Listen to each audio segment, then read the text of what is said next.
Hello दोस्तों, स्वागत है आपका मेरे इस चैनल पर। मैं लाती हूँ आपके साथ ही घटित होने वाली कहानी।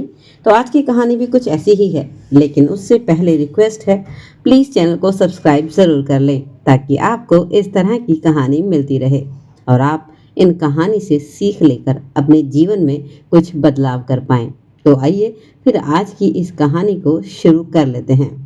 कहानी ऐसे रिश्ते की जो हालातों को देखते हुए बन गया। मैं रोहित हूँ, 22 साल का, लखनऊ में इंजीनियरिंग कर रहा हूँ। बचपन में दिल्ली में मम्मी पापा के साथ रहा, लेकिन हर गर्मियों की छुट्टी में मैं लखनऊ अपने मामी की सविता और मामा अर्जुन के पास समय बिताने जाता था। सविता मामी वो नाम नहीं, एहसास है।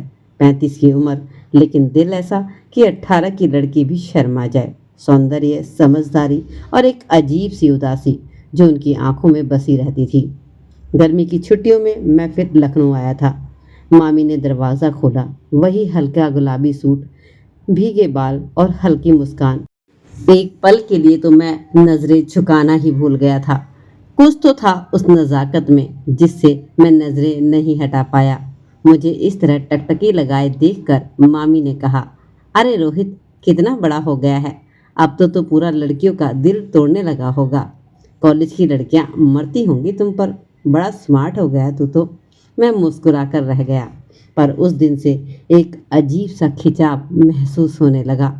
कुछ था जो बचपन जैसा नहीं था। शायद मैं जवानी की दहलीज पर था। मामा अक्सर काम के सिलसिले में शहर से बाहर रहते थे।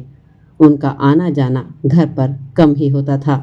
महीने में एक बार या फिर 2-3 बार ही घर पर आते थे। मामी और मैं ही घर पे होते। एक दिन दोपहर में मामी ने कहा, रोहित, तुमसे कुछ कहूँ, बुरा तो नहीं मानोगे? कभी मामी आप कहे तो जान भी दे दूं। वो मुस्कुराई और फिर अचानक उनकी आंखों में एक नमी सी आ गई। कभी कभी लगता है अर्जुन मुझसे दूर होते जा रहे हैं। वह इतने दिनों में घर आते हैं। कभी कभी लगता है मैं भी उनसे बहुत दूर हो चुकी हूँ। एक औरत का सबसे बड़ा डर यही होता है कि वो किसी के साथ होते हुए भी अकेली रह जाए। मैं सुनकर चुप हो गया। वो पहली बार एक औरत की तरह लगी। सिर्फ मेरी मामी नहीं, उनकी आंखों में एक तड़प थी। एक रात बिजली चली गई, गर्मी बहुत थी।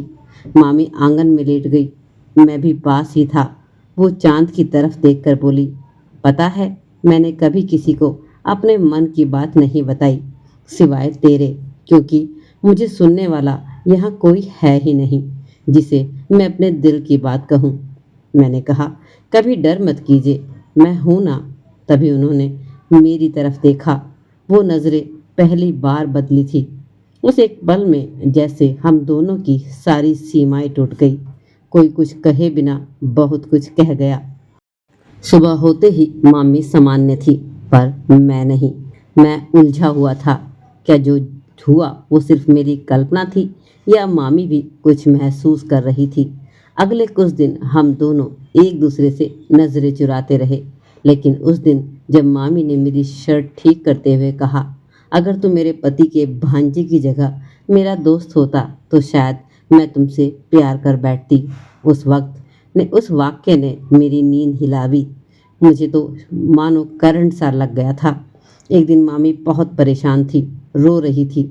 मैंने पास जाकर कहा, अब और नहीं सहा जाता आपकी ये उदासी, कहिए ना क्या बात है। वो फूट पड़ी। मुझे ऐसा लगा कि मेरी ज़िंदगी में अब कोई उम्मीद ही नहीं बची है। मैं सिर्फ जिंदा हूँ, जी नहीं रही, सिवाय जब तू पास होता है। उस रात फिर जो हुआ वो शायद नहीं होना चाहिए था, पर उस पल में कोई मामी भांजे जैसा रिश्ता नहीं था। बस एक तन्हा औरत और एक भटकता लड़का था।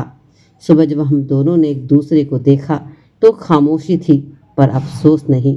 मामी ने कहा, रोहित, जो हुआ वो हमारी मजबूती थी या कमजोरी, मैं नहीं जानती, पर मैं जानती हूँ कि अब कुछ वैसा नहीं होगा। मैंने सिर झुका लिया। तू अब चला जा बेटा, वरना मैं खुद को कभी माफ़ नहीं कर पाऊंगी। मैं दिल्ली लौट आया। साल बीत गए। अब मैं जॉब करता हूँ, शादी भी हो गई है, पर जब जब लखनऊ की गर्मी आती है, सविता मामी की वो आंखें, वो नमी वो स्पर्श सब याद आता है। कभी कभी सोचता हूँ, क्या वो प्यार था, पाप था, या बस दो अधूरे इंसान की तड़प। दोस्तों, ये कहानी उस रेखा की है जो कभी पार नहीं करनी चाहिए, लेकिन जब दिल तन्हा हो तो जिंदगी की कोई भी रेखा धुंधली हो ही जाती है। क्या मामी सविता और रोहित दोषी थे, या हालात ही सबसे बड़े अपराधी थे? कमेंट करके ज़रूर बताइए।